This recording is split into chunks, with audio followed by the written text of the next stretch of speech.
Nikmati keindahan pisau survival buatan tangan premium yang menggabungkan ketelitian seni dan fungsi praktikal.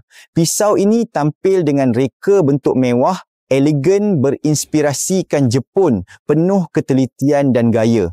Bilahnya diperbuat daripada keluli tahan karat berkualiti tinggi, tahan lasak dalam apa jua keadaan cuaca. Dengan ketebalan bilah yang mantap, ia cukup tajam untuk menebas kayu kering atau memotong daging tebal dengan mudah. Reka bentuk bilah melengkung, memberikan kuasa tebas yang kuat dan kawalan yang lebih mudah, sesuai untuk aktiviti hutan, survival atau dijadikan koleksi hiasan. Bahagian pemegang diperbuat daripada kayu premium, cantik, selesa digenggam dan anti gelincir. Istimewa hari ini, diskaun 50% plus percuma sarung kulit eksklusif. Oleh kerana ia buatan tangan, setiap batch hanya dihasilkan dalam jumlah terhad. Jadi jika anda benar-benar berminat, cepatlah membuat tempahan untuk merebut tawaran hebat ini.